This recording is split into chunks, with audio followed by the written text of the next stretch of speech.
Mr. George Rogerbotty. George Rogerbotty. Mr. Rogerbotty. George Rogerbotty. Mr. Rogerbotty. Mr. George Rogerbotty. Name's Rogerbotty. Mr. George Rogerbotty. Of course it is Rogerbotty. And good evening. Welcome. Monday night. It's been ages since I've seen you. And I'm sure we've got lots to talk about. I've already got some hidden comments, which is wonderful. We do enjoy a bit of filth.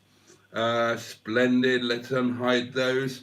And, well, excellent. Now, what are we going to talk about tonight? We're going to talk about my jumper to begin with. I am wearing my full-on winter jumper, which makes me look as if I have no shoulders, enormous titties, and a great big stomach. Some, if not all of which, are actually true facts. But it was jolly cold in the yard of dreams today, and I can't be asked to get changed, so you're just going to have to live with it.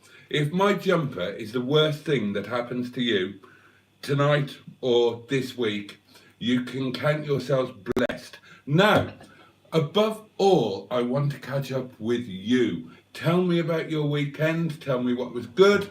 Tell me what was bad. Tell me what you've been eating, what you've been doing.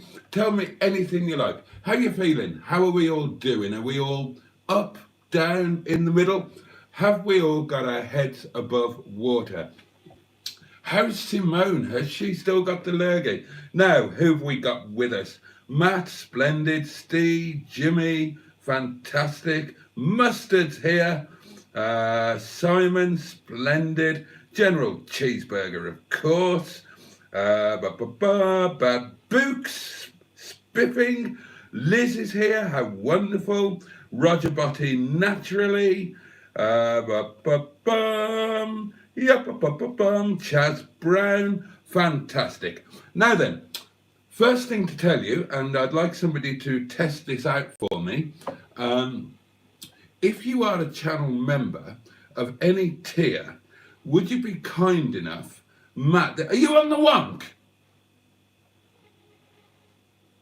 You're very slightly on the wonk, aren't you? Hold on, I shall unwonk you before we go any further. I'm not having wonkiness in my live stream. Go on, that way a bit. That way a bit. Let me have a look, let me have a look. Stay still. No, you're worse. That's even worse. You're wonkier than you were. Come on, pull yourselves together, please.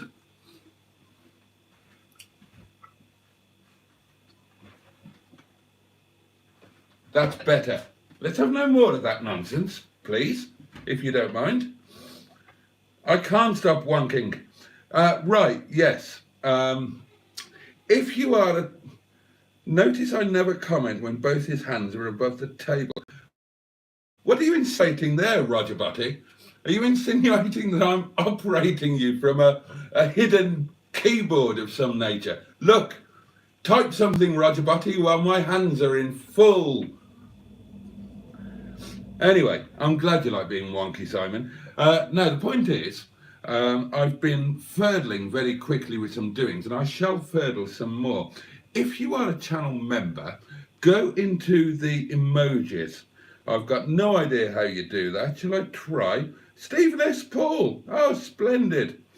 How do you go into the emojis? Does anybody know? Oh, hang on. You press that little right. You smash that little right. Yes. Now, if you are a channel mumbler, good evening, Spotty Botty. Smokos, is it? Oh, right. Matt's found the Momo. Simon's found the Momo. And there is also an emoji called, oh yes, Simon's found it. Simon has found the muff magnet emoji. So yeah, I mean, yes, I've been adding some personalised emojis. Why is there no Boaty emoji? Because I didn't have time. I only started doing this at 9 minutes to 11. I didn't realise that I could do it. But there are going to be more emoji to come. And show me the Momo t-shirts. And if I'm doing them after I start on the wine, they will probably be unutterably filthy filthy, which will make them all the more fun. I think we definitely need a Momo of me on the lavatory. I don't know, a talking shit emoji or something. Is that mustard as an emoji? Yes, it is, Spotty Botty. That is the newly launched muff magnet emoji. Whose dog is that? Yeah, we need a Rogerbotty emoji as well. Oh my God, a Rogerbotty emoji. Jesus Christ, don't let me design that one. Don't let me design that one when I've got wine inside me, for Christ's sake. Mr. Hanky, the Christmas poo, I love him, he loves you, therefore vicariously I love you. Hands, hands, hands. Now then, what else have we got to talk about? Let me whiz through your comments, because I'm sure you guys will be coming up with something fabulous. And yeah, let me have your ideas, please. How do I make this go away? There we are. Let me have your ideas, please, for any emojis that we could and should have. Let's see. I'm terribly well. Thank you, Matt. And how are you? Sorry I wasn't at work tonight. Matt, the lovely Matt, managed to rock up to the restaurant on the night that we're closed. Everybody saying hello, hello, hello, hello. Diddly do. I've got multitasking, says Simone. Also watching Classic Britain. Please subscribe. What? Advertising non-community channels on my live stream, is it, Simone? Gosh, what a thing. Hello, yes, I am well, I am well. I've been looking at ickle tiny motorbikes again. Yes, well, we all have to have, we all need a hobby. Declared chicken and rice. Sadly, no chicken and chips this weekend. That's some food chat from _ for the ladies. Dinner tonight was reheated pizza. Bloody hell, and you had reheated Chinese the other day, didn't you? So, I mean, do you ever cook fresh? Oh yes, we're getting into right. It is diddly do. Just a pair of eyes. Mustard emoji equals memoji. Imagination. Oh, community channel emojis. That's a good shout. You're welcome. You're welcome for me singing the Mr. Hanky song. The Christmas poo. A mushroom cloud emoji for when the squadron rolls. Yeah, we can do that. I was in the area, so it was only a quick diversion. Ended up at Stardisk instead of Alport. And I'm well, thanks. Well, that's good to know. Now, I have some remarkable news for you, my lovelies. Today, for the second time in almost as many days, I mended something, and I really did mend something. It was genuinely me doing it, and it was genuinely mended. And there's film evidence, and mustard was there too. So that's a tremendously exciting thing, and an enormous personal achievement. Right. Tomorrow, says Simone, I'm having 2 new tyres fitted to TC. Can't afford a full set. Yeah, I hear that. I had 2 fitted to Shison, and I'm due to have 2 fitted to Stigma. But money is particularly, money isn't tight, it's bloody well non-existent. I told you that on payday I was skint by payday evening, and it's gone downhill from there. Bad Book says, weekend, fabulous dog walk in the countryside. Mrs. Books went into a pub for the loo and came out a member of the RSPB, as you do. Jimmy Quinn was watching Classic Britain as well. Right, Rogerbotty, how did you know there's a brothel near the restaurant? Did I tell you? Or did you find out by other means? Oh, a message held to review. This could be filth. Let's have a look. No, it won't. That won't be my handle. I'm not being anybody's rubber dildo, thank you very much. Oh, Matt! Oh, dear me. Oh,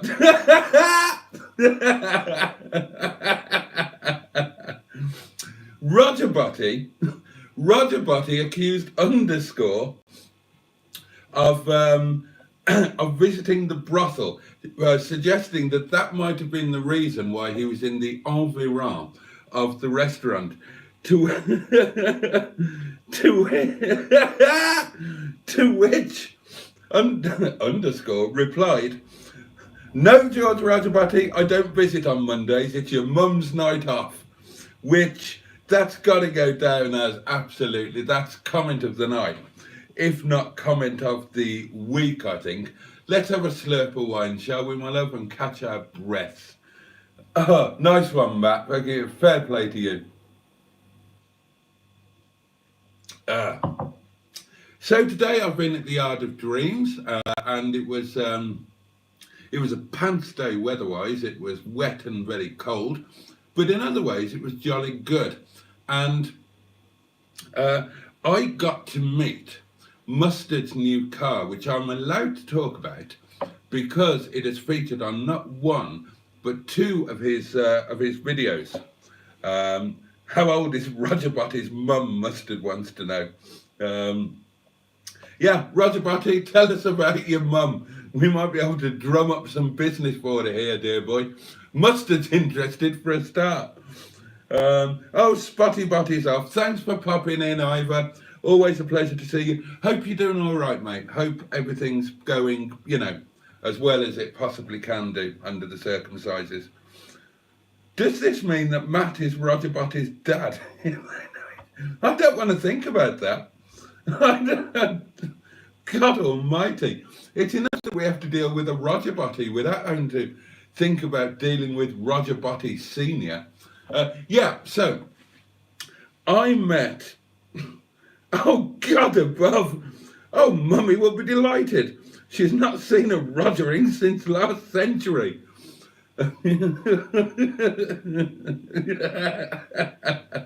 You're welcome, Ivor.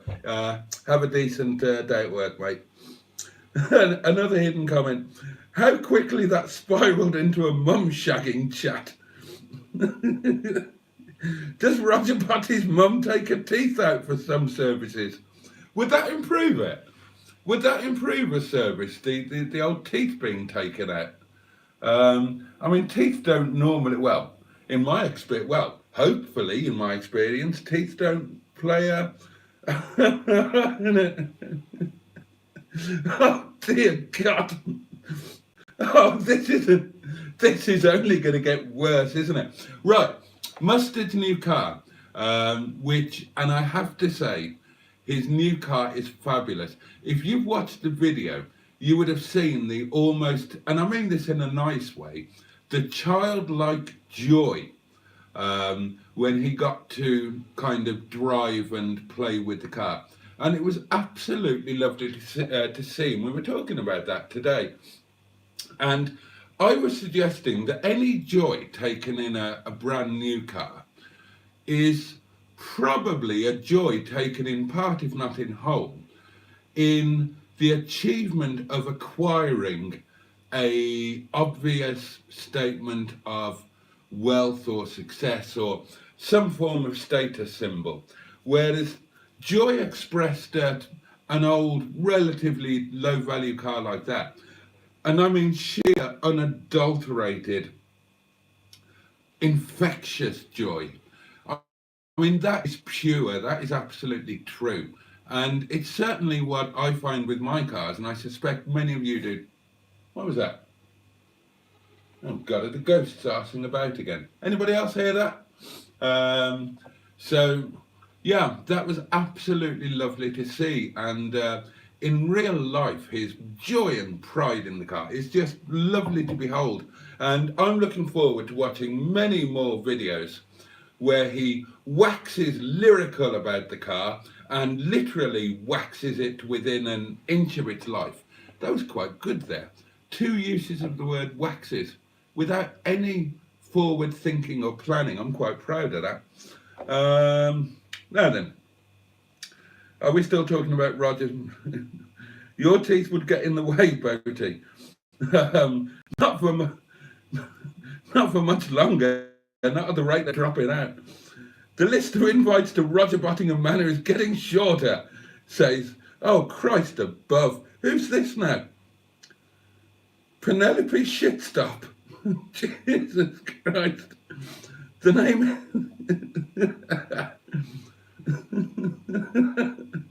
the name is Shitstop. Penelope Shitstop. Right. Oh dear.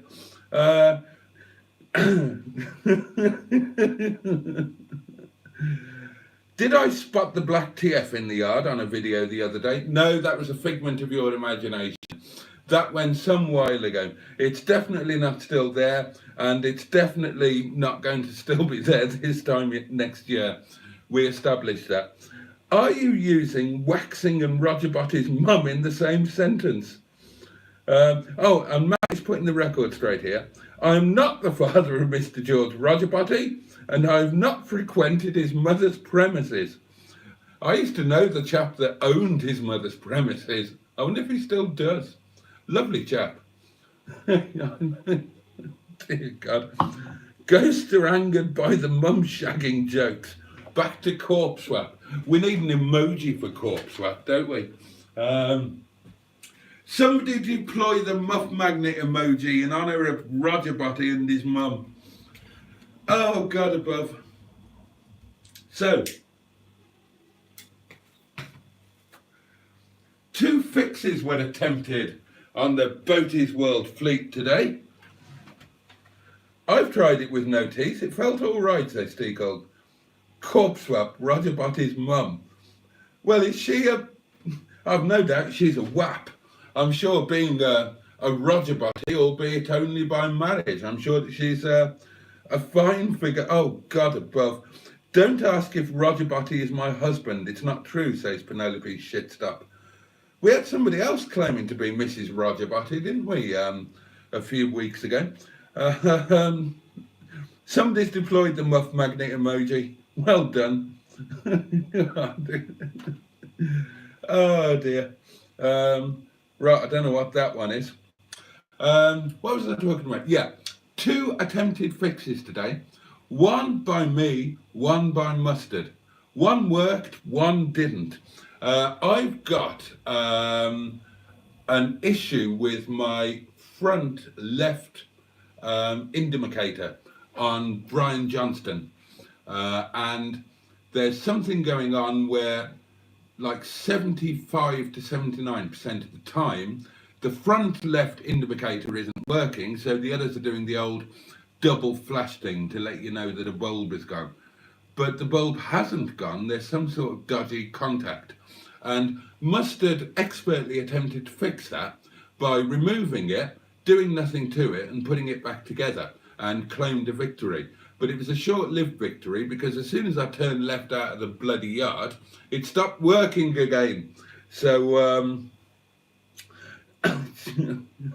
dear. So I need to have a look at that tomorrow and try a more bit of expert fixation. I thought I'll change the bulb in case it's a contact on the bulb that's worn out or something, and then I'll I don't know, I'll rub it with a flannel or something like that. But the other fix was a lot more successful. Now, when I bought Brian Johnston, 2 things were wrong with him. Well, 2 things were, well, there were lots of things wrong with him. I mean, you know.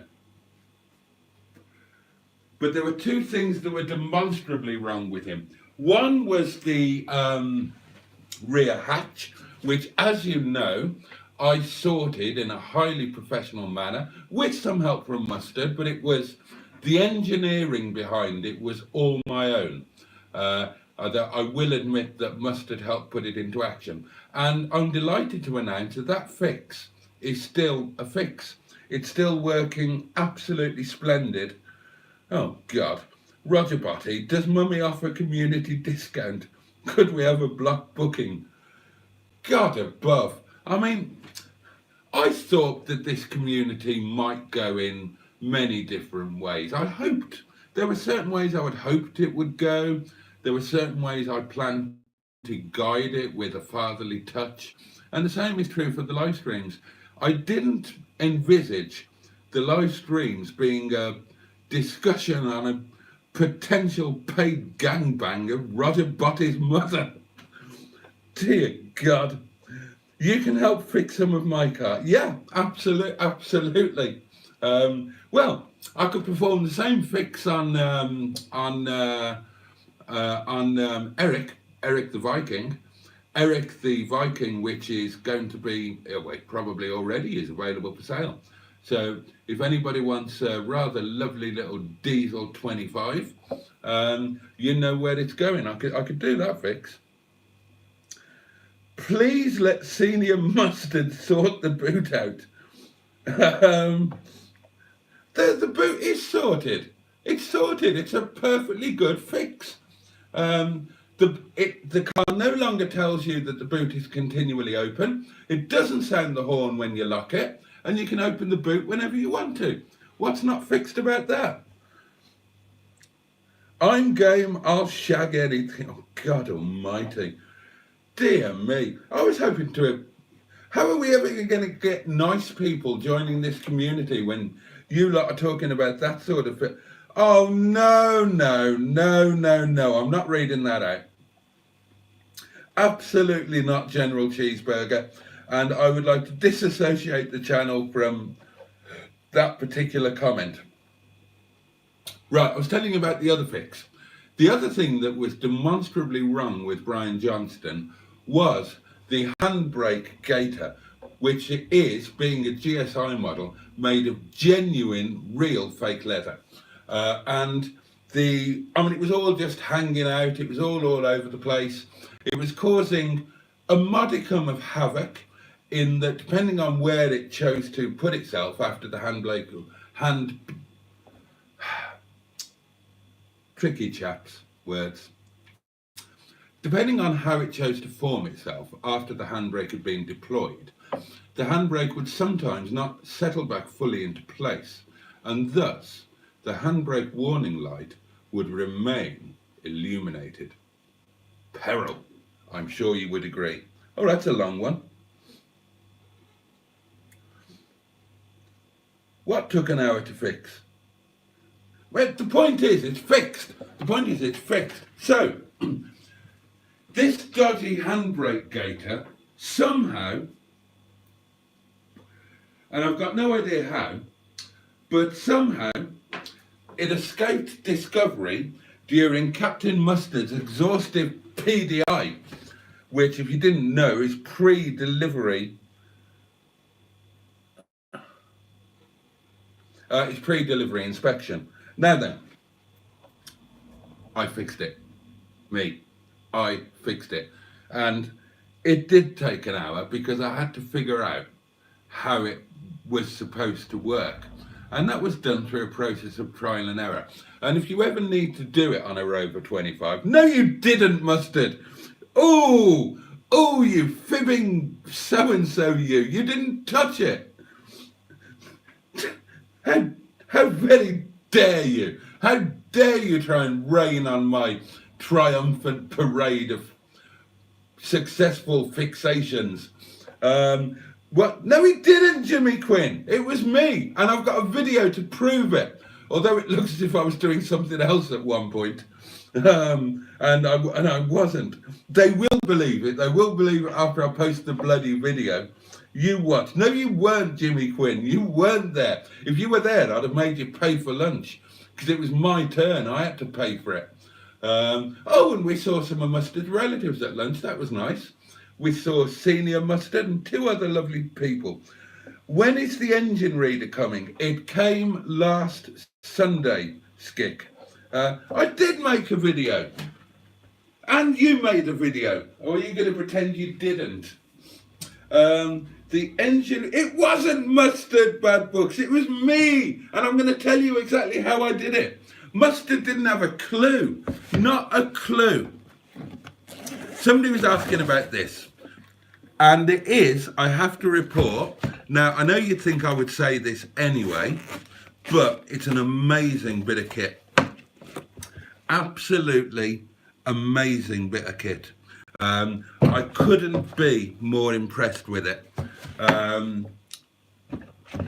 I'm still learning about it. I'm still exploring the various features and doings. But what I can tell you is it will fully read and communicate with quite elderly MG Rovers, which is God. It was me, Simon, it was me, and I will tell you exactly how I did it. God above. No, the code reader didn't fix it. What the code reader did fix was the EML light on Stigma.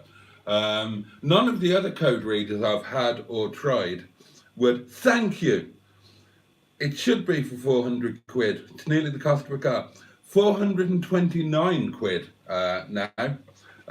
It's no longer on special offer. It's bloody worth it though. I tell you what, it's bloody worth it. It can do amazing things. And what I'm looking forward to finding out, oh, that's a long one. Oh, Rogerbotty's off. I'm looking forward to seeing whether it will infiltrate the internal doings of the ZT and the 75, so that you can ask about with the MPH display on the IPK and whether the doors lock or not when you take off and stuff like that. I'm yet to experiment with that, but it really is a tremendously impressive bit of kit. Mustard's got one now, and mine's bigger and better. So take that, Mustard. I'm not a liar. I did fix it. That kit states the bleeding obvious. The head gasket is blown. No, it's not. Bloody hell, you lot are on one tonight, aren't you? Dear God. What do you like? Right. Oh, wine, yeah. Wine. I really did fix it. And I fixed the aerial on wet leg. I'm getting my hands dirty. I'm getting to do stuff. Right, okay, so Mustard and I are sitting in the car making out. No, we're not. Sheltering from the cold and wet, right? And I'm just, I didn't lock anybody in the caravan. How many things will you need to fix for it to pay for itself? If it costs 20 quid to get the garage to reset a code. Well, I'll tell you how many things I'll need to fix, Simon, for it to pay for itself. None, because I didn't pay for it. So there you go. So not only has it's fixed one thing, so I'm 20 quid in profit, if you want to look at it in those terms. Oh, Rogerbotty's not off. Right. Yes. Now then, so we're sitting in the car, and my eye is drawn to this thing, which I've half fiddled with, but I don't really know what I'm doing. So I'm sitting there, and Mustard had that look in his eye where he looked as if he was going to try and get off with me. And I thought, well, you know, I need to occupy myself with something so that he doesn't, and occupy his mind with something. So I'm not a liar. I'm not pretending to fix anything. I'm going to track you all down and sit on your heads. I did. Let me finish. You'll believe me when I tell you. So I've looked at this thing, and I've looked at it a bit more properly. And what it is, you've got the hang on. Oh, from your point of view, as I'm supposed to be selling it to you, it's a thing of magnificence, and you ought to have one. You really should. So how many things would you have to? Well, I mean, it can do wonderful things, and it's got 3 years of free updates, and it connects to the internet, and it takes videos of what you're doing, and it's got a light, and it's all Bluetooth, and it's got no cables, and it can do tremendous things. It really can. It can, oh God, the things it can do, absolutely extraordinary. It is very satisfying, yeah. And no, you don't want... I filmed it this time. I did film it, Simone. There is film of it. So, imagine the...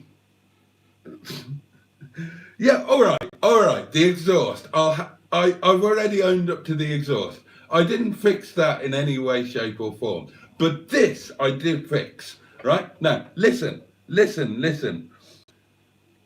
Yes, absolutely, Matt. The idea is that anything I test will have a community meet here or at this new Cars and Coffee place that's right near here, and we'll do a community test on it. So you can all have a go, you can all have a try, you can all give your feedback and see if it's something that you would like to buy for yourself. And you know, we can meet up and have coffee and sniff each other's bottoms and compare wives and all of that sort of thing. So that'll be good. I'm not a liar. I'm not. I'm going to start crying in a moment. Right, so listen. So you've got your handbrake lever thingy, right? Then you've got the gaiter that's like attached to the bottom of the penis. And the gaiter covers where the balls would be, except it hasn't got any balls. Can it talk to a V8? That will be a major test. Very few OBDs can talk MG Mustang. Yeah, no problem, Liz. Not a problem. Easy.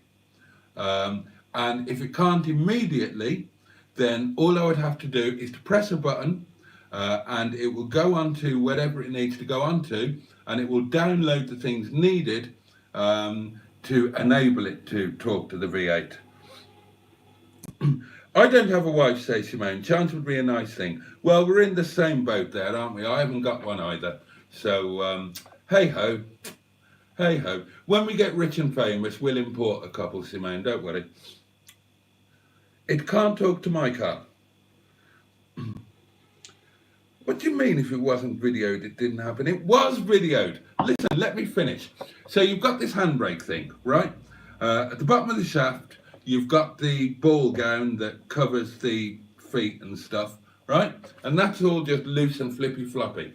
Then you've got a plastic bit of trim that's like an extended oval, right? And I looked at it and I eventually figured out that the reason I couldn't get it to locate properly was whoever had tried to fit it, and I've got no idea who tried to fit it, mustard.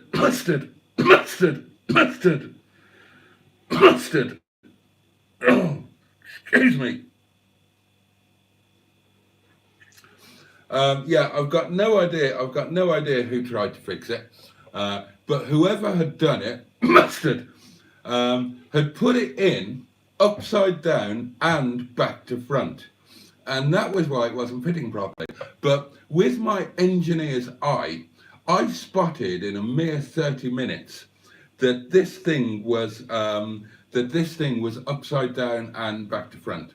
So, using a very careful technique, I managed to free the plastic doings from the fake leather ball gown of Serenity.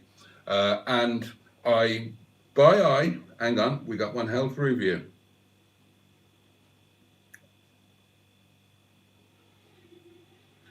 Yes, it is Boaty's tool time. I know what I'm talking about here. I'm helping you out.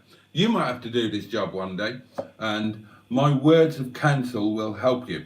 Right, so I've offered it up to see if my idea that is in fact upside down and back to front is correct.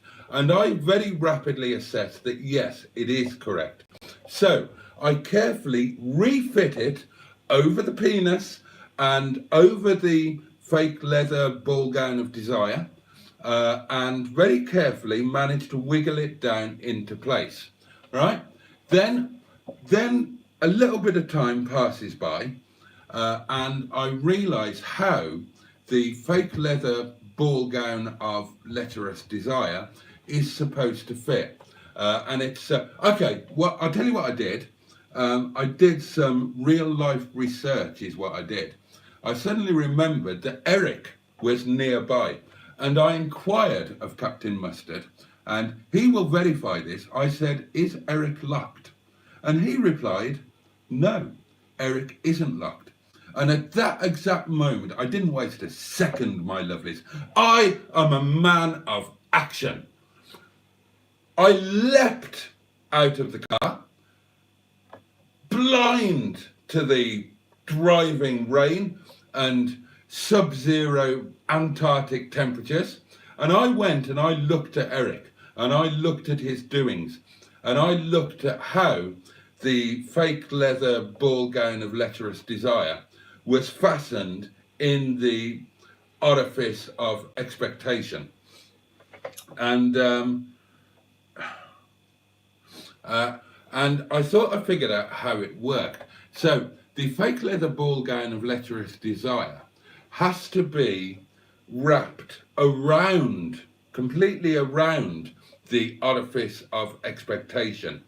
And then you fit the orifice, it has to be wrapped around the plastic doings, which is then fitted into the orifice of expectation. And there then followed a bit of furdling, where it's got two things at the back and one thing at the front, a bit like a girl I used to date. And I was trying to locate the bit at the front because that had a peggy weggy, and then get the things in at the back, and I was struggling. And then it suddenly dawned on me that the peggy weggy was wedge shaped. So if you furtled the doings into the back, you could then, just using pressure, force the peggy weggy into the orifice of expectation, and all would be well. And that's exactly what I did, and it works, and it looks brilliant, and I did it. I fixed it. A thing was wrong, and I made it right. And I clutched myself all the way home. So yeah, and I'm very pleased about that. Now, let's just catch up with some comments. What's a view? Oh, right. I go to a car mechanic, says Jimmy Quinn. Well, you're clearly richer than I am. The next video needs to be me and the Halfords mechanic fitting a light bulb race. Do I get paid £6, same as the Halfords mechanic? Well, God almighty, if it was on a Rover 75, which both still be there a year later, you have to do really clever things if it's a Rover 75. Bullshit, says Jimmy Quinn. Not a man to mince his words there. Thank you, Mustard. Thank you. Yes, jolly well done to me. I successfully did a thing, and I'm so incredibly proud of myself. I may well try to do more things. I'll have to try and fix that bloody indicator tomorrow for a start. What else could I fix? I'll be putting a new stereo in wet leg as soon as I can afford to buy one. Oh, and massive thanks to the lovely guy who PayPal'd me a crisp £10. I mean, it wasn't a crisp £10 note. I mean, it was some figures on a kind of electric thing. But the point is, somebody gave me a tenner towards the stereo, which means that I'm only 86 quid short now, and I'm really grateful because I thought that was it was a lovely and unexpected thing to do. Thank you very much, Carl. I should mention it because it was just a really nice thing. And I think I found the perfect stereo for wet leg. And thank you, Jimmy. What is the biggest engine size in the 75 range, asks Skick. 4.6 litres is the answer to that one. Plans to repair wet leg, Boaty? Yes, there are some plans to repair wet leg, but again, they are finance dependent. Quite a few things are going to have to wait until it gets a little bit warmer, because this month I'm going to be properly up against it. I mean, all joking apart, never mind actually buying anything, for whatever reason, and I never quite know how it happens, this is going to be a month where I genuinely just struggle to survive. Next month will be better because I get an extra week's pay this month, so that will certainly help. And hopefully by next month the temperatures will start rising a bit, and I'll be using a bit less gas. Did you adjust the handbrake first? No. Did it need adjusting? It didn't need adjusting. It was only the fake leather ball gown of lecherous desire that was the issue. Presumably somebody had taken it out to adjust the handbrake and then didn't have the skill to get it back in. But I did it with no help, no searching on the internet. I just intuitively worked it out using my own engineering genius that I didn't know I had. So no, I didn't. I mean, I wouldn't know how to adjust a handbrake. Small steps, bad books. Have a Momo. I will, Matt. I will have, and not just one. I will be having a dozen Momo for lunch tomorrow, and I'm very much looking forward to them. Yeah, plans to repair wet leg. There are plans to repair wet leg. She will be repaired. It's just, unfortunately, the money to repair her got spent on staying alive.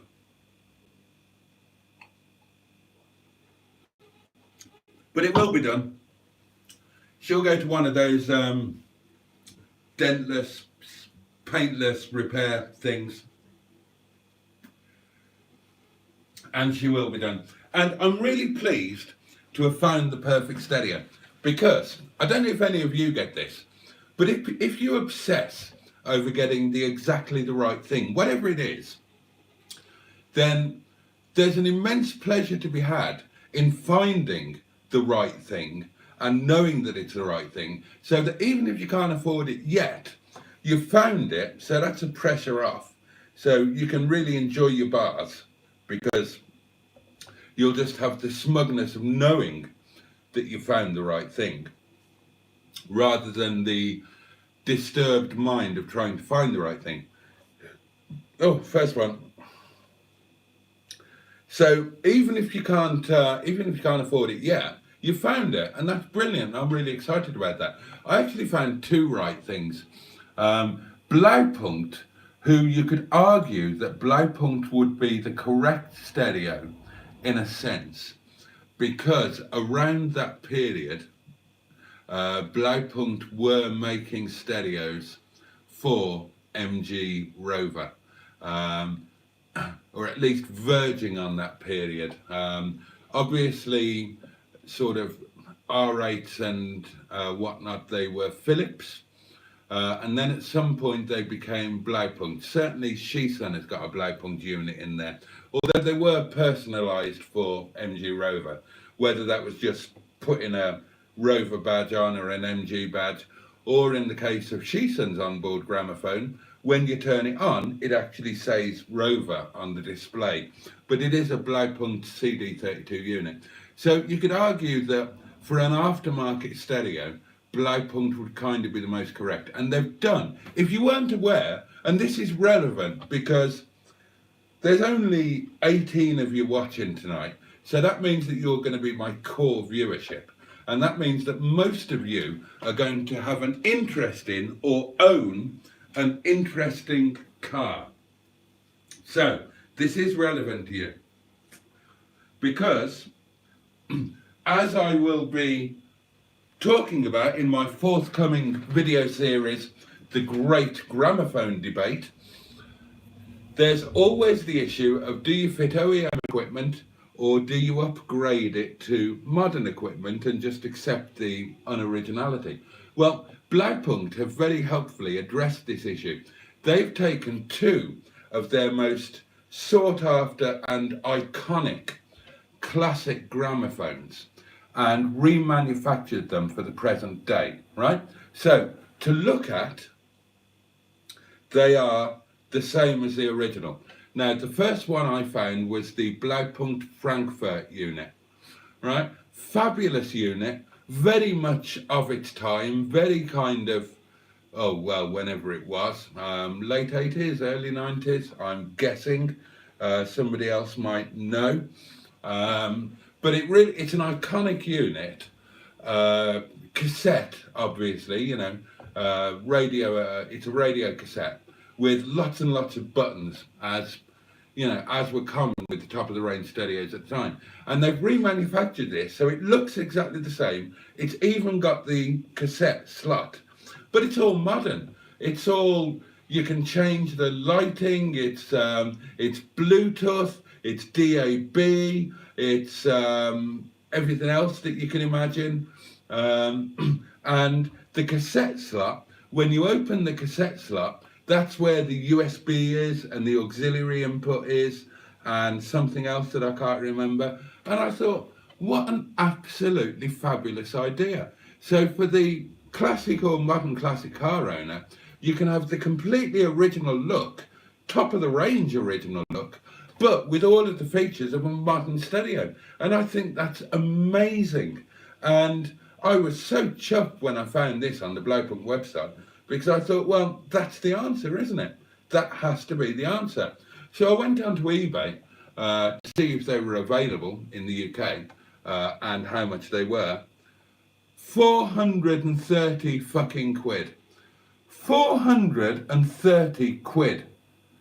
Jesus Christ. So I thought, well, that's never ever going to happen. Maybe I can blag one. So I composed a really clever email to send to Blowpunk to try and blag one for nothing. And you cannot contact Blowpunk. They are completely, as a manufacturer and as a company, they are uncontactable by the general public. Your only points of contact are authorized distributors, and you're not going to get anywhere with an authorized distributor. You would need to speak to the manufacturer. So that went out of the window. So that was that. If any of you want, you've all got more money than me. If any of you want the classic look of a stereo with all of the modern features, go onto the internet and search for Blowpunk Frankfurt and have a look at it. It's absolutely fucking fantastic.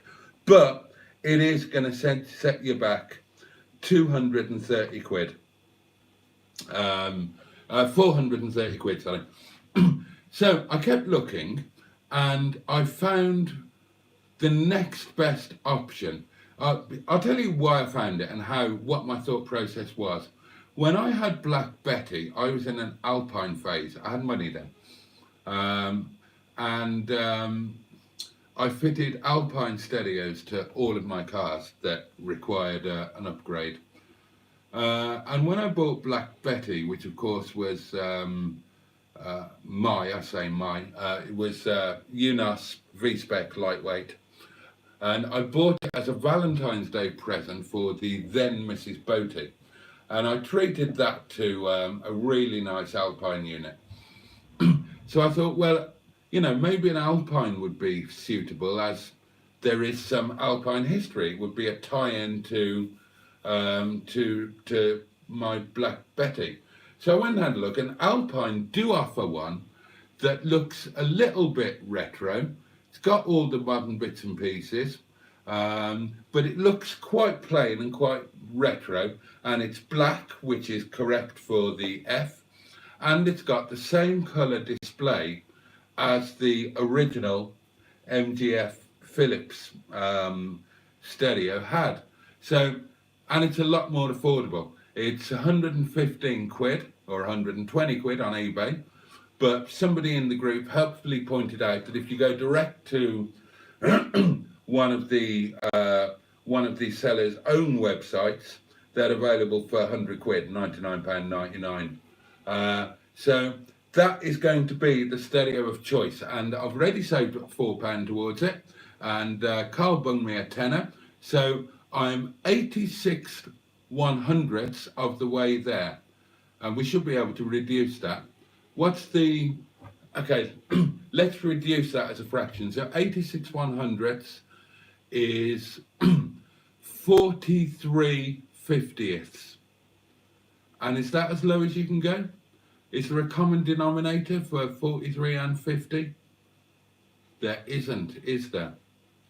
No, there isn't. So 43. So I'm 43 50ths of the way there, and I confidently predict that will happen at some point next month, and that's something else that I can fix because I'm going to fit that myself. Yes, I am. Let's catch up with some coffee. Let's have a drink. Let's have a drink, my loves. God Almighty, it's Monday. We deserve a bit of a drinky, don't we? Any of you lot having a little drop of something? Mustard? Having a drop of something? Oh, how was the drive home? How was the drive home in new car?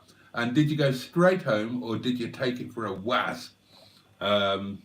Honestly, it's a lovely car and it will become even lovelier.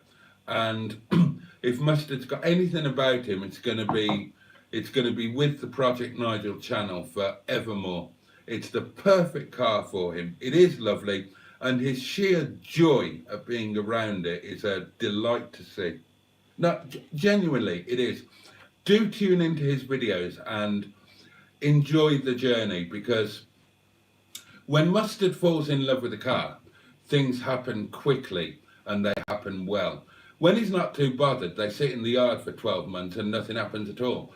But when he falls in love with a car, things happen quickly. So I predict that things will be happening quickly with new car. So no, I didn't adjust the handbrake. I will have a Momo, a dozen of them for lunch tomorrow. Biggest engine size in the 75 range, 4.6. I've done that. Jimmy said well done to me and thank you. I've covered the plans to repair wet leg. With all this fixing Boaty is doing, says Simon, he should sort out his own car for the MOT and give Mustard a chance to sort out whatever the Tourer is called. Well, I'm not stopping him from doing that. It's not like he's doing any work on H.J. And that's my fault, not Mustard's, before anybody. H.J. needs an exhaust section. I just haven't got the money. It's not expensive. It's 40-something quid. I just haven't got the money. So it's going to have to wait and take up space in the yard, I'm afraid. So Mustard isn't being held up by me or by any of my own cars. The hold up is entirely my own fault for being poor, or for spending what little money I do have on essentials like gas, electricity, rent, and other bills and wine, rather than exhaust centre sections for a Rover 45. The biggest engines no. Boaty's going to welding classes next to beat Mustard to the post. Now, he's got a bit of a head start on me. I would be interested in learning to weld, actually, because to me it looks like one of those things that's very, very easy to do, but very difficult to do expertly. And things like that appeal to me, right? And you might think, yeah, bollocks, Boaty, but no, they honestly do. And there's a reason why I think I might be good at it, because it's about touch and attention to detail, I imagine. Obviously, I've never held a welder in my life, but I understand the concept of it. You join together pieces of metal by squirting weldy stuff on it, and it's about doing it neatly. And I'll tell you why I think I'd be good at it. I present food really nicely. Now that takes effort, concentration, and attention to detail. So how different can it be to do welding neatly? Eh? I mean, okay, you might be in a more uncomfortable position. It might involve heat and light and whatnot, but otherwise, it's the same thing. It's a steady hand, it's patience, and it's attention to detail. And I can do that. So I think that I would be a jolly good welder. And maybe that's something I'll do this year. I'm hoping to buy a new fuel tank bracket for Coney, says Simone. Who's Coney? I've seen a stainless steel one, but heard it's a bastard to fit. And still doesn't, says Mustard. And still doesn't what? No idea. No idea. Boaty refits handbrake gator. Next morning, car is on fire. No. I'm going to show you that, and it's brilliant. It's a work of art. And you know when something is just wrong and it's so annoying, the feeling of satisfaction from fixing it is just immense. And I may well go on and try and fix other things now.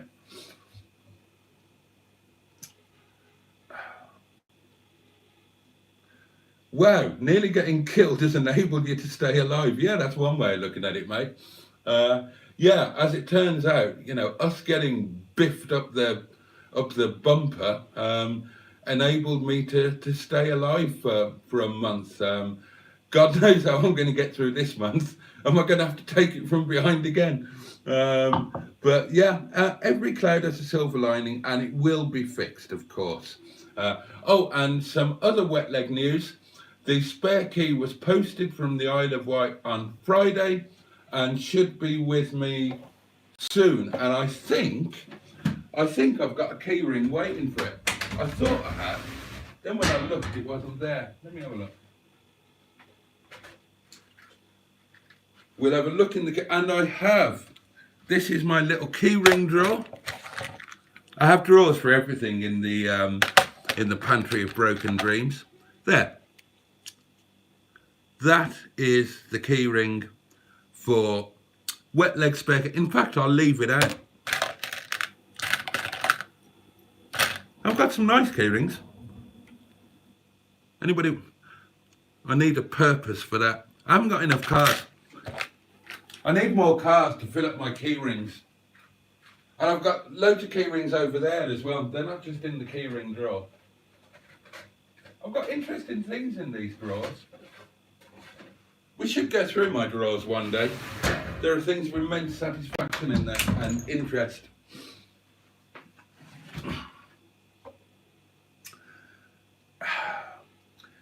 Captain, you having him rotted from behind saved his life. You should be proud, indeed. There is a guy recommissioning a Corsair on YouTube. It has an MG Rover head unit. Deal to be done. Ah. That's a match made in heaven. Get emailing. I don't get it. There's a guy recommissioning. No, I'm lost. Oh, the Frankfurt unit went in Merc, says General Cheeseburger. Right, okay. But seriously, have a look at this new old style one. It's an amazing bit of kit. The Blowpoint is no use to me if it won't play my Dire Straits cassettes. I would kill for, well, I wouldn't genuinely kill, but if I had money, I would buy one of those in a heartbeat. It's absolutely brilliant. Imagine having the sort of money where you could just buy one of those, see it and think, I like that, I'll buy it. Beards and Bangers could. He obviously could. I mean, look, he sees a car and thinks, oh, that's nice, I'll buy that. Must be lovely. Those retro Blowpoint things, same price as your code reader. Yeah, yeah, they are indeed bad books. And equally useful and equally wonderful. That code reader, shouldn't call it that. It's a full diagnostic tool. It does absolutely extraordinary things, and it's surprisingly easy to use, even for somebody like me who's got no experience in using one of those things. I got it set up no problem, got it connected to Stigbot no problem, worked out how to do the doings no problem, and I'm really looking forward to having a bit of time to play with it properly and to learn its full capabilities. I'm allowed up to a month to learn to use it before I have to post the video. So, and I'd like you guys to come for a meetup and have a play with it too.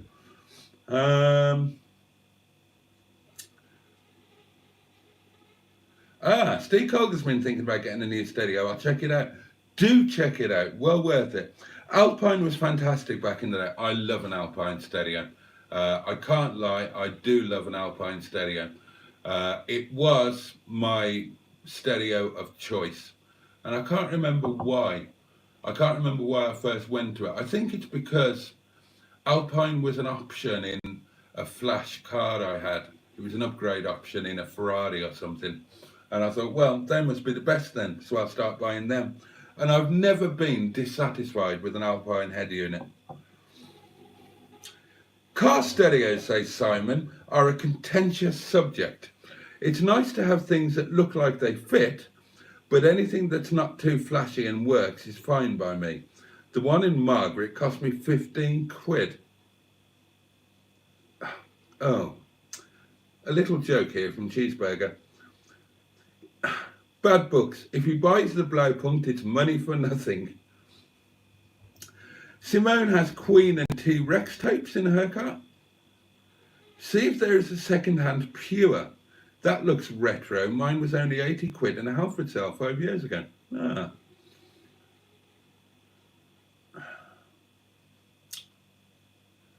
Notice when you are driving, you mention about getting the oil warmed up, says Skip. Can you explain? Absolutely, I'd be glad to explain, Skip. Okay. As you may know, I've frozen my wine. Have I got a wine turd? I think I've got a wine turd. Let's see how big it is. Oh, that is a manageable wine turd. When you get a really big wine turd, as soon as you take the top off, it shoots out and covers the table. Oh, oh.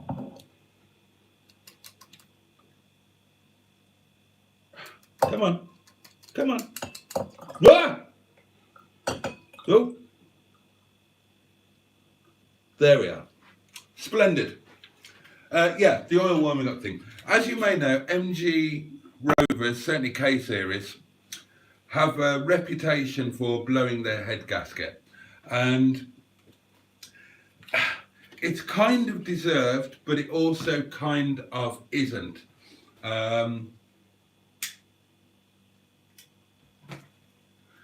They might have more of a a propensity than other engines, but a lot of it is down to owner treatment. So, two things to do to avoid the dreaded HGF.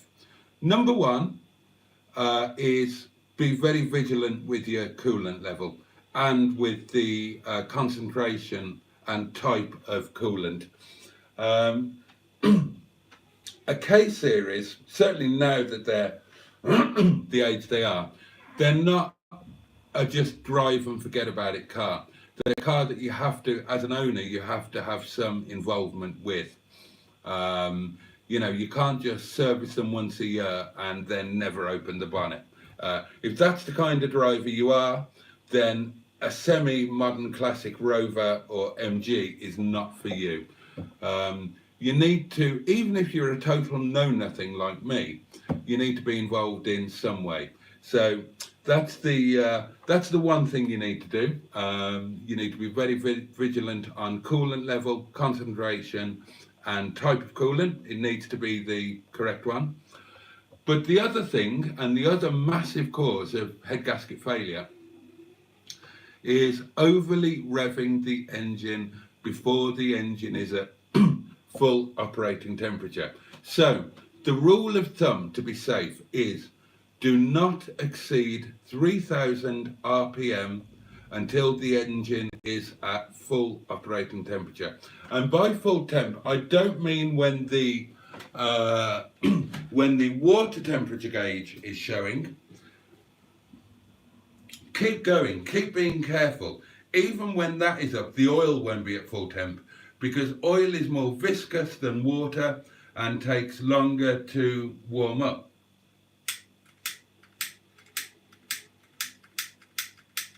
Oh, balls.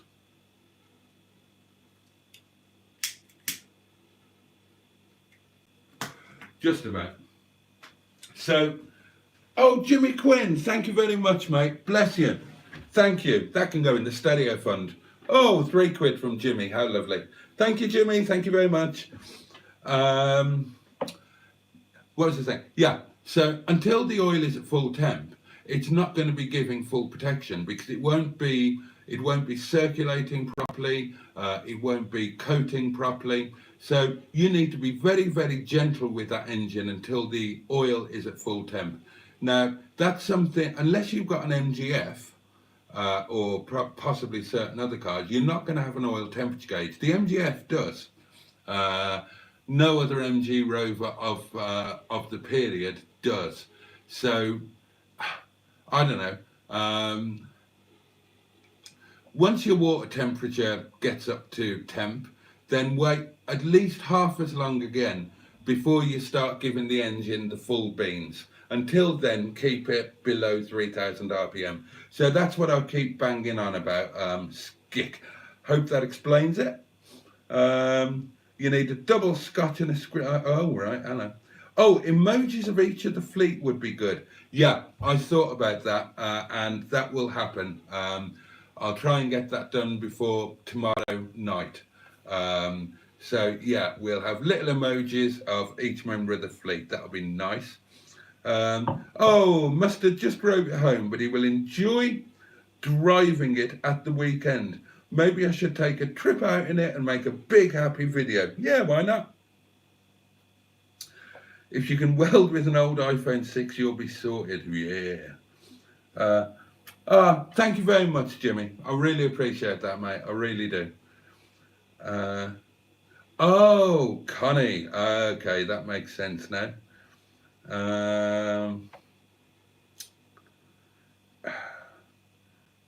Yes, he is. Oh, contentious from Jimmy Quinn. Mustard would sell the R8 if someone offered the right money.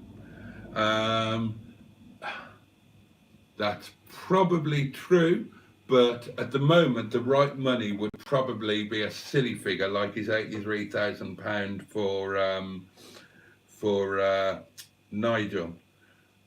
I mean, in all seriousness, everything's for sale at the right money. None of it, you know, if somebody came along and offered silly money for any of mine, of course I'd bloody take it. Of course I would. Have you found my other key in there yet? I found half of it. I found half of it. I found that half.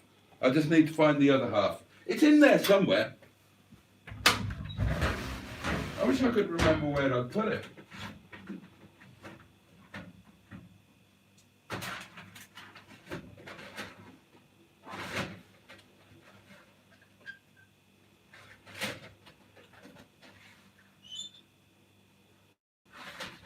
Oh, there's a cigarette lighter.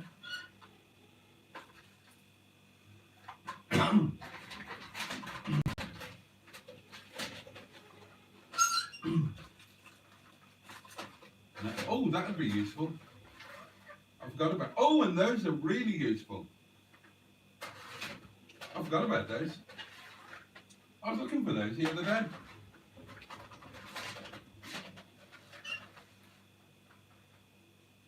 Oh, curtain hooks.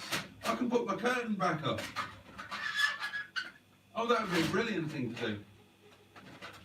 That curtain's really been annoying me. Oh, hang on, what's that?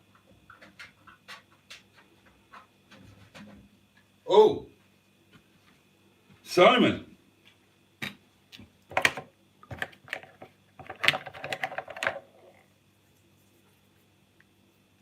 There you go, mate.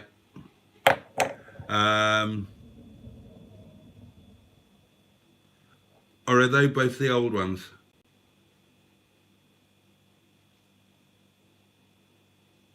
Ah, no, right, yeah.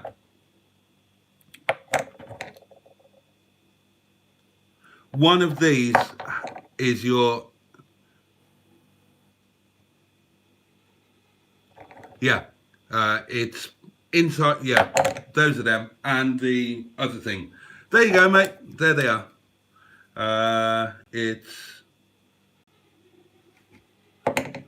Let's open them up. I'm sure these are them. There can't be anything else, can they? I haven't got any others. So these must be them. Hang on, how do you get into this? Can't see a thing. Blind as a bat. Blind as a bat when it gets dark.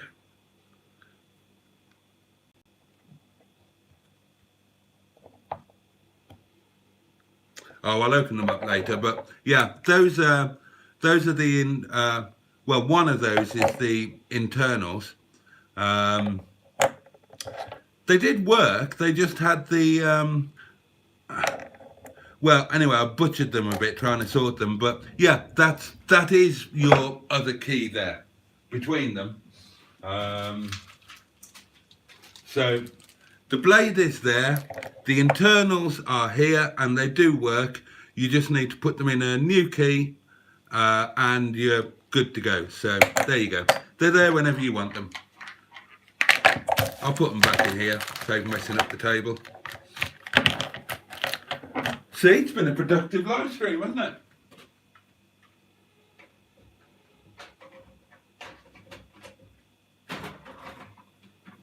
Oh, and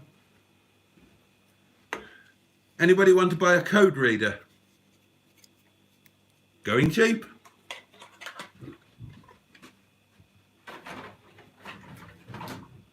Now surplus to requirements.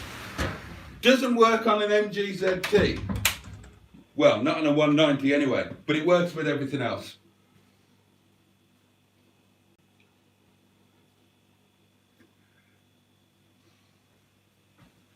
Oh, splendid. Now, where did I get to? Oh yeah, the other key. No, I've done that. That sounds like an entry on Boaty's dating channel.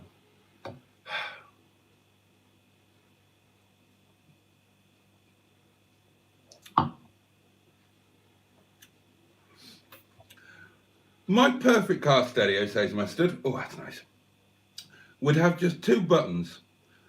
One for volume, well that wouldn't be a button.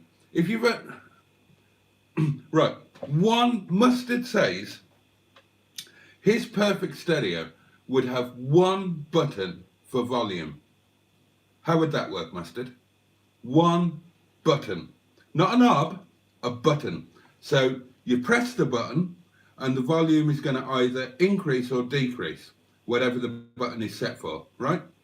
Single button, it's only got one function. So, on your perfect stereo, you press the button, the volume goes down or up, and then what do? You can't go the other way, because you've only got one button. I'm not sure you've thought this through at all. And the other button would alternate between radio 2 and radio 4.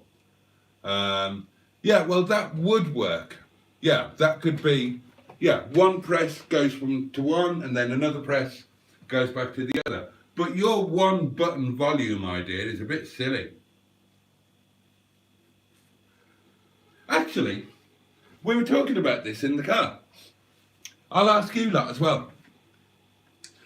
Do you use your preset frequencies in your car? 1 to 6 or whatever they are. And what are they? I'll tell you mine. I can tell you Mustard's actually. Mustard's are, number 1 is unused. Number 2 is radio 2. Number 3 is radio 3. Number 4 is radio 4. And 5 and 6 are unused. I'll tell you mine. On mine, 1 to 4 is radio 1 to 4. So radio 2, 3, 4 on 2, 3, 4. Radio 1 on number 1, which obviously I never listen to, but my OCD insists that it's there, you know, to complete the set. Number 5 is my very, very local channel, Peak FM. And number 6 is whichever Bluetooth device is fitted in the car. Most of the cars have got a Bluetooth device for hands-free calling and for streaming music from your, an FM transmitter. So they will connect to the phone with Bluetooth, giving you full hands-free calling, and you can, using the FM transmitter, you can stream music from your phone onto the car's gramophone. But I go further because I use FM 1, 2 and 3. So that's on FM 1. FM 2 is tuned into all of my local BBC stations. So BBC Sheffield, BBC Derby, BBC Nottingham, BBC Leicester, so on and so on and so on. And then FM 3 is tuned into Welsh stations, even on cars that have never been to Wales yet, because that's just what I do with my cars. So when you get a new car, or on your existing car, what do you tune your presets to? I'd genuinely be interested to know that. That's a really interesting topic for debate. That's why I get the big numbers. That's why I get 17 people watching me at 17 minutes past midnight, because I come up with brilliant discussion topics like that. Ha! Now then, stick that in your pipe and smoke it. And Simon has, right, Simon also spotted it. 1 for volume, just up or down. Exactly, Simon. He hasn't thought it through. Oh, a hidden message. Oh dear. Oh, this is from Matt. My head gasket is fucked. Is it definitely fucked, Matt? Is it officially diagnosed as fucked now? It's not the end of the world, mate. It's not the end of the world. It's just the end of your bank balance if you're as skint as I am. Radio 2 is for the kids now. You need greatest hits or boom and a Zimmer frame. There's very little... There is little that I listen to on Radio 2 now. Certainly now that Ken Bruce has gone. I stopped listening to The Breakfast Show when Wogan went. I thought Chris Evans was dreadful. I stopped listening to Jeremy What's-It. I stopped listening to Jeremy Vine when, well, I mean, when I just realised how ridiculous it is. I mean, it's so banal. Some of his, how he earns that amount of money. I actually remember when I stopped listening to him, because I remember putting it on Facebook. And somebody rang in. I've got no idea what the subject was, but somebody rang in and said they'd lost their eye in an accident. And Jeremy Vine's answer to that was, right, so you've just got the one now, have you? And I thought, fucking hell, I'm not listening to you anymore, you cock. So I don't listen to that. I did listen to Ken Bruce and Popmaster, but that's gone. And I won't be listening to the new quiz, Top 10 Trumps or whatever it's called. And I won't be listening to Gary Davis, and I won't be listening to whatever his name is, the guy that's properly taken over the slot in May. So the only things I listened to on Radio 2 recently were 6 o'clock on a Saturday night. I tune in without fail for Lisa Tarbuck. I think she's brilliant and I love that show. And then I used to tune in on Sunday at 5 o'clock for Paul O'Grady. But he's gone now as well, and he's been replaced by somebody awful. So yeah, I now no longer listen to Radio 2. I'm strictly a Radio 4 man. And I listen to The Archers on my way home tonight. And there are many Radio 4. What's your favourite Radio 4 programme? There's a question for you. I'm looking forward to reading these answers. A new engine may be a better choice for me, says underscore. No, yours is a low mileage thing, isn't it? Just want the head doing, that's it. Wait, you mean don't go below 3? No, I mean don't go above, Simon.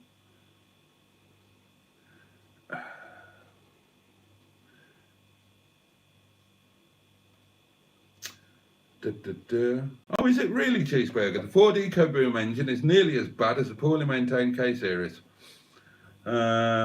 Should you use the super unleaded and why? Asked Skick. Well, that's quite a contentious topic, isn't it? I run all of my cars on super unleaded, all of them.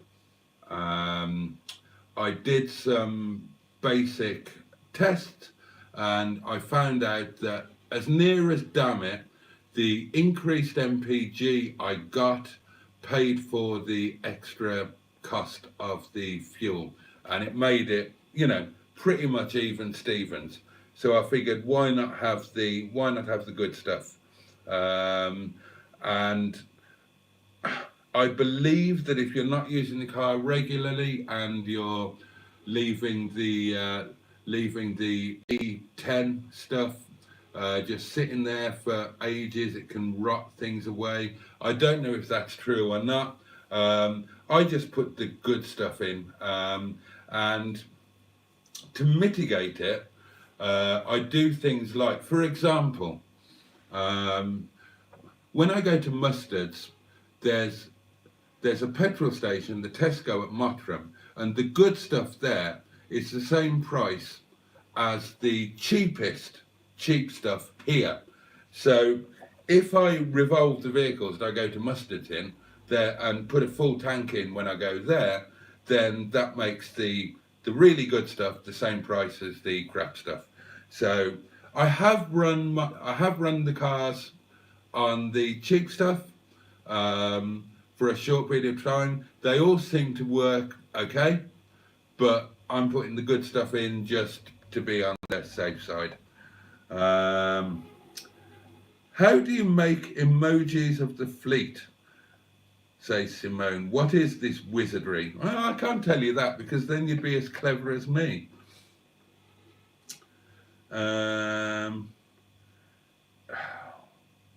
Who wants to buy Alfie, asks Mustard. Good question.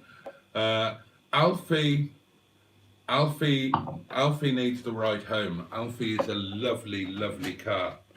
And Alfie would be a fabulous car for the right person. And with the advent of new car, Alfie is going to be a little bit more aggressively for sale than it has been previously, when it's been half-heartedly for sale. Normally when Mustard's absolutely skint and desperately needs to get some money in. But now I think he's going to be more properly for sale. And, you know, anybody who watches the channel knows the car inside out and backwards. And, I mean, just what a lovely Sunday morning one classic to take out for a drive on your own or with the family, or to take to a show or a gathering, or just to polish on your driveway.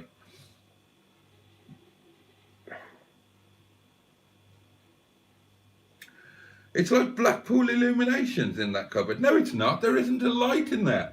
It's as dark as hell. I can't see anything. Nothing in there. All right, the battery charger light is there, and that's it. Other than that, it's as black as a bloody coal hole. In fact, there is electricity in there, and I need to sort out some sort of light so that I can see where my tools are, because all of my tools are in there, my tool chest is in there and everything. And even in daytime, because it's so dark, I can't see anything in there. So I need to rig up some sort of light, one of those that clips onto a shelf or something. I've got plugs in there, I've got elastic trickery. I just need a light that, yeah, one of those with a bulldog clip thing that I could just clip onto the shelf and have shining down on my tool chests. That would be good. And my big boy's toolkit is in there. Yeah, you all think I can't do anything. I have got a big boy's toolkit here. Have a look at this.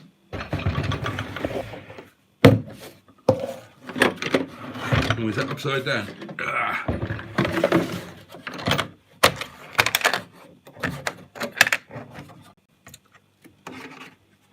Look at that. Everything you could want or need. And I'll tell you this, my lovelies, one of these days I'm going to use something from here. It's coming soon. Give it time. I've only had it for 15 years. One of these days this is getting used. I paid a lot of money for that.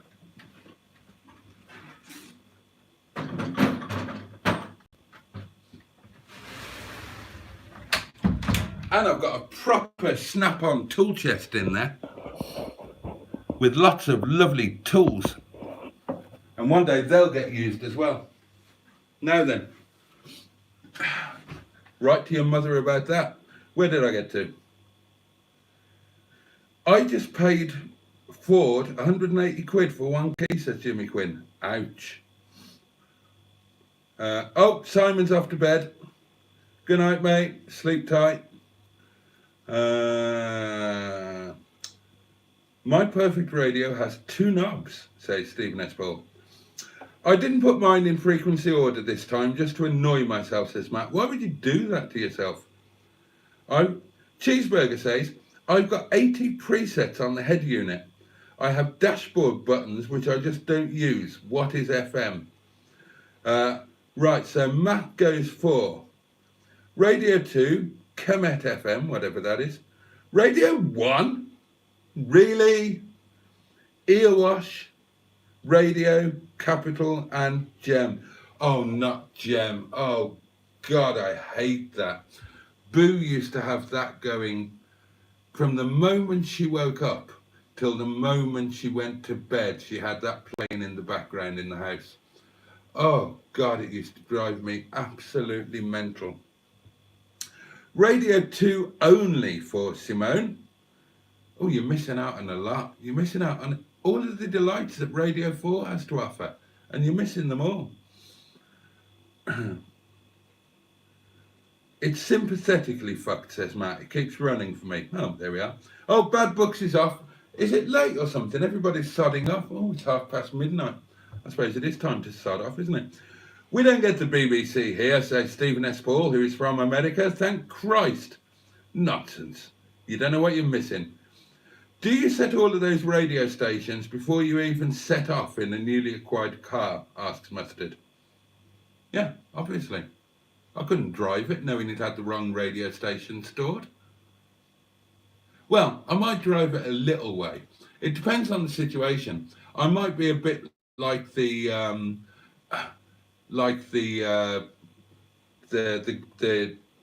delivery driver today was. So if I picked up a car from the yard and I was frightened of you like he was, and I was just desperate to get away, because I was scared stiff of the hairy northerner who kept talking at me and trying to make conversation, and I didn't understand what he was saying because he sounded all northern and stuff, then I would have driven onto the M62, down a junction, and I'd have stopped at the services, and then I would have set the radio up properly and had a look around and got everything just so, and then really enjoyed the rest of my drive home. Oh, Vernon Kay, that's who it is. Latest radio I get all say, oh, bloody hell, Jimmy Quinn, you posh bugger. I say a station and it goes to it. Clever. I listen to Pick of the Pops on a Saturday. God, is that still going? I mostly just tune newly acquired cars to one local station. Oh, Gareth Williams. Hiya, Gareth. Gareth Williams says, aux cable, YouTube, bosh. Oh,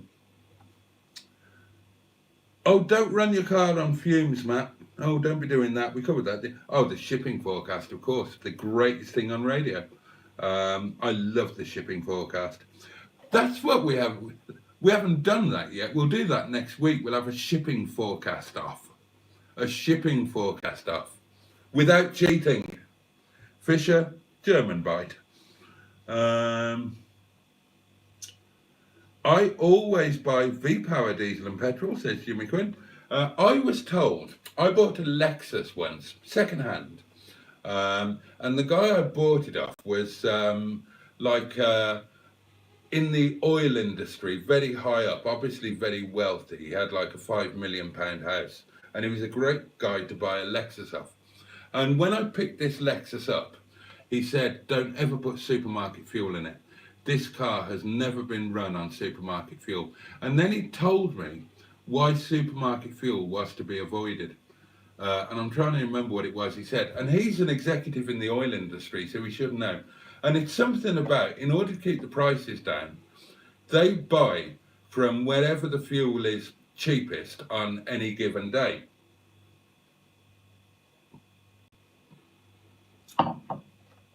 But then all of that fuel gets mixed together.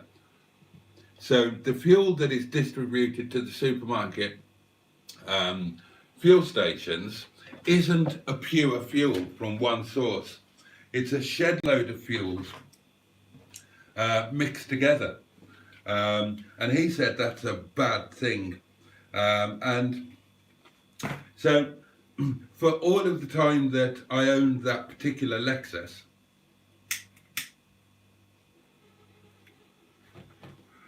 and it was a fabulous car. It was an LS, and I took that on the third, I think it was the third, road trip to San Sebastian, and it was amazing. I got caught by a speed camera doing about 135, I think I was doing.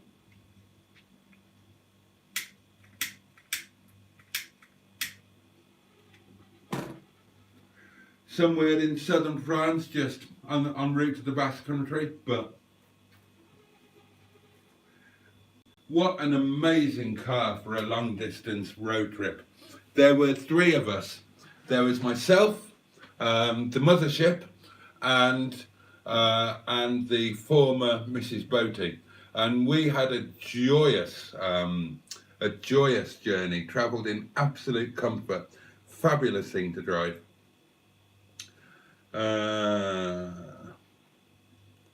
What do you need tools for? For when I start tinkering with things. I mean, some of my tools are for when, believe it or not, and I have mentioned this before, I was a highly expert, and I mean highly expert, specialist cycle mechanic. So, but I'm generally just hopeless at everything. Anything practical, I'm hopeless at. I became expert at cycle mechanics because I needed to. And, you know, in my mind, mechanics isn't rocket science. If one person can do it, then another person can do it, really. It's just, you know, hard work, experience, knowledge, and I've never had the inclination to achieve the same level with anything to do with cars. You know, it involved getting your hands really, really dirty and crawling on the floor and having dirty nails and hard cracked skin or skin cancer, and being really cold and stuff, and none of that ever appealed to me. But now that I'm skinter, it would be handy to be able to do some things myself, and I've got a connection with my cars more so than I've ever had before, and I feel that I want to get a little bit more intimate with them. So, you know, I'm trying to do some things, and bear in mind I'm useless, hopeless, and own up to that. You know, at least I've done, I changed the bulb the other day, I've done wet legs aerial, I've done the handbrake gaiter, and I will genuinely try and do more things. I was chuffed with the aerial. Well, Boaty, seeing as Ken Bruce is no longer on Radio 2, then I guess I'll be listening to my tape collection or the engine. What I'm loving at the moment is having found and resurrected my old iPod, the original classic iPod. I've got that plumbed into the gramophone in Brian Johnston with fully colour-coded power lead and auxiliary lead. And Mustard and I listened to some Alanis Morissette on it today. But I've got shed loads of stuff on there. Really, really good stuff, not just music. I've got all of the early series of Count Arthur Strong on there. I've got some brilliant audiobooks. I've got all of my Rod Gilbert podcasts, including the ones that I was on. I've got all of the Wogan podcasts, including the ones where I wrote a lot of the stuff for them.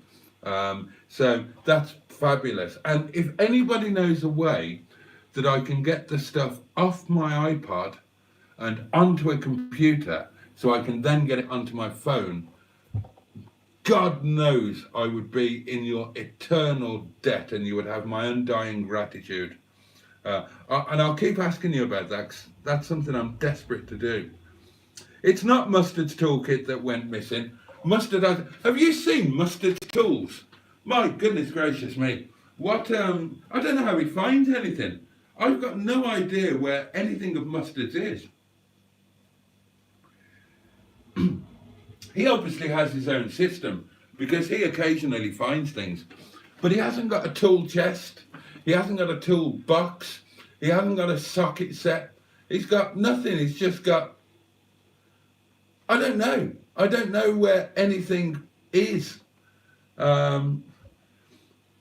I've sent the boys round to Boaty's to nick his tools. Oh, and Simone is off to sleep too. Do we need to start saying good night?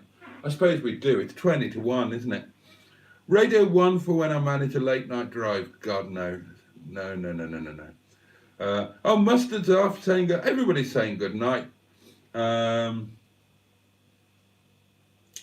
Skick says, you talk about your car dealer days and when you had money. Why did things change? Serious question. Serious answer, divorce. I gave her literally everything and I walked away with a couple of £100 of cash in my pocket, one vehicle and a double bed in pieces in the back of the car, and that's all that I took. Everything else went in the divorce. It was my choice. Well, it wasn't entirely my choice, but I didn't contest it. I didn't fight it. I didn't want what money there was to be swallowed up by legal fees. I wanted to stay with the family. I wanted to know that Maggie and the kids were well provided for in the case of anything happening. And I was, at the time, I don't regret it. I don't regret it. I was happy to walk away with nothing. I thought, look, I've got the same two legs, same two arms, and the same thing in between my ears that I had before when I made the money. I'll just make it again. Turned out I didn't want to. Happy as I am, money is no longer my God. It used to be, but it's not. And I'm happier now. I'm genuinely happier now. I often wish I had a bit more money, but I'm kind of doing all right. Okay, I'm always skint, but I love where I live. My life now is better than it's ever been. I eat like a king, and I have cars that I'm in love with. How can I complain? What more do I need? And if you suddenly started throwing a shed load of money at me, the pleasure would dissipate a bit because things would become too easy. I love like the stereo for Wet Leg, right? Now, if I could just order it tomorrow, or go out and buy it, or order it and it arrived the day after tomorrow, and I fit it, okay, I've got a stereo that I'm happy with. But knowing that I've got to wait, and that I've got to save, and that I've got to scheme, and all of that sort of thing, that just means that when it happens, it's all the sweeter. You know, if you have to sacrifice, and if you have to work, and if you have to save, you appreciate things all the more. And, you know, what few things I do have, and anybody who says that I can't moan about being skint when I run 6 cars, of course, you're absolutely correct. It's ridiculous. And I know that. But as I frequently say, I don't spend money on anything else. I don't buy food. I don't go to the pub. I don't buy clothes. I don't go on holidays. I don't have expensive days out. I don't do anything like that. You know what? I survive. I try to survive, and I try and keep the cars going. And you know that that's a struggle. You know that there's always 1 or 2 that are off the road because I can't afford to pay for the MOT stuff or whatever. And I'm kind of, I'd like a little bit more, But the only reason I really want more money is to do more with singles. I've realised how many people are in genuine hardship out there, and I help where I can. I give what money I can. I support people. Every time I get a little bit of extra money, then it goes to singles or people in singles. And if I had more money, I would do a lot more with singles. And that's the only thing. If I'm trying to become rich and famous, it's so I can do that. It's so that, you know, all of these poor single sods, and it's not to do with being single per se. It's just that if you are single, and certainly if you're a certain age, you tend to struggle a lot more. And without wishing to be sexist, especially if you're a bloke, because if you're a bloke, you're less likely to have children. And if you're a single man with no family, trying to survive, possibly not through your own fault, on the UK benefit system, then life is barely worth living. And there's so much that I'd like to do.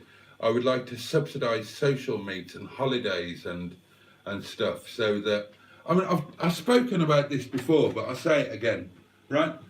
I set up, if you're single, living alone, living in some sort of isolation on a very low wage, your social life is massively restricted. That will impinge on your mental health, your physical health. It can be incredibly destructive.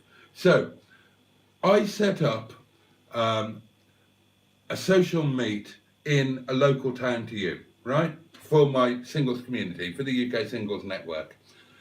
I subsidise the food, I subsidise the drink. It's costing you absolutely nothing to attend there, right? And it will be, that could be an oasis in your week where you get to spend time with people, where you get to socialise, where otherwise you'd be sitting at home staring at the wall, worrying, with your mental health going down.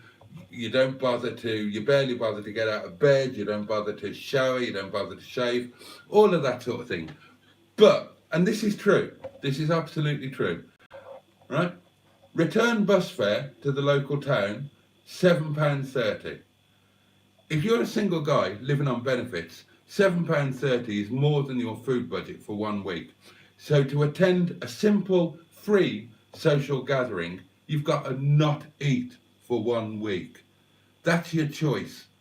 A week without food or some simple human company.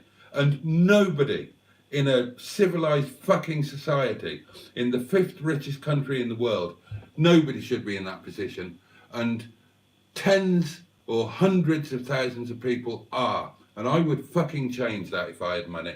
That's what I would do. And I would do lots of other things as well. I'd buy a bloody minibus and take people on holidays and day trips and all sorts of stuff. And I'd pay for their gas and electricity and make sure the kids had something to open at Christmas. Honest to God, right? I didn't know this sort of thing went on because I lived a privileged life. I was brought up in poverty, but I forgot about that. I lived a privileged life with other privileged people. And suddenly, when I started singles, I learned what was really going on out there. And after the divorce, I experienced it myself. I've told you before, I went for 5 days without eating because I had no money. I absolutely had no money. At the beginning of the pandemic, when the restaurant was closed, and me and Boo, I'd left her, and I'd come back to Windy Bum, no money, no food. I went 5 days without food before hunger overcame my pride, and I asked friends for help, which of course they gave immediately. There's too much of that shit going on out there, and anyway, I'll stop ranting on about that.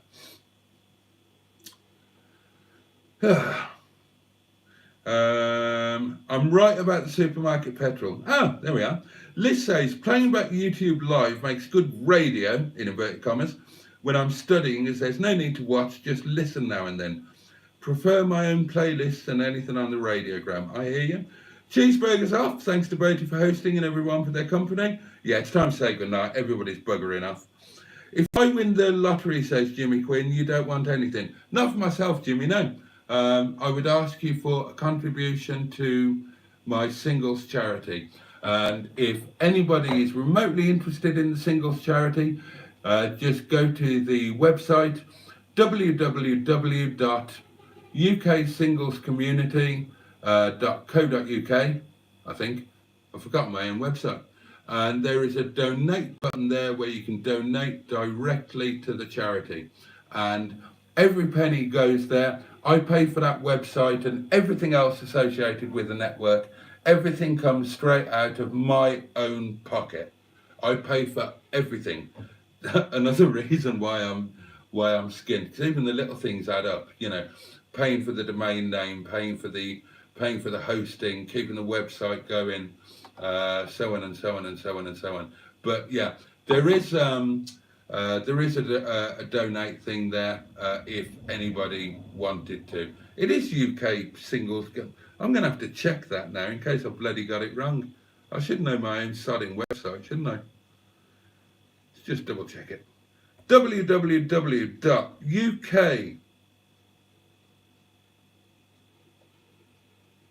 I did get it wrong. Don't listen to it. Right, try again. www.uksinglesnetwork.com. www.uksinglesnetwork.com. And if you go there, that's my website that I really need to update. And it's got links to here, there, and everything. It's got some details on the charity, and it's got a direct donate facility, which is a perfectly safe thing. It's done through a PayPal portal, and you can donate anything from a penny to £1 million. So that's what I'd ask you for, Jimmy, if you won the lottery, a jolly good donation.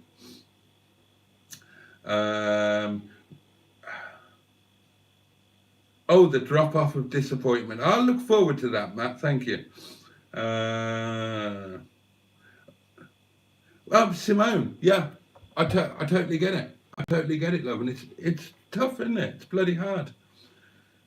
No, I'm definitely not a saint. Definitely not a saint, Steve. I just, as I've said before, I'm trying to make up some credit at the Bank of God. After not having given a shit about the rest of the world for too long, I'm trying to make up for it now. And everybody's saying good night, so I should too. Thank you. It's lovely to catch up with you all again. Thank you so much for giving me your time this late on a Monday. And I'll see you tomorrow. Let's find something to play you out with. Here you go. Good night, darlings.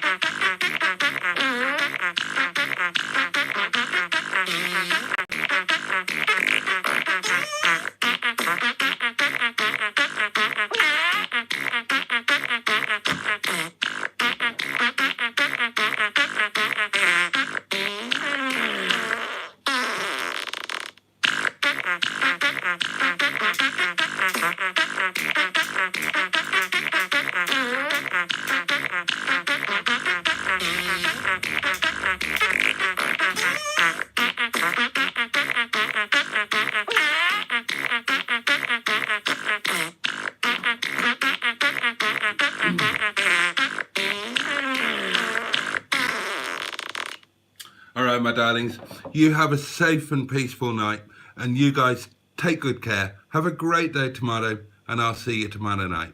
Thanks so much. Bollocks.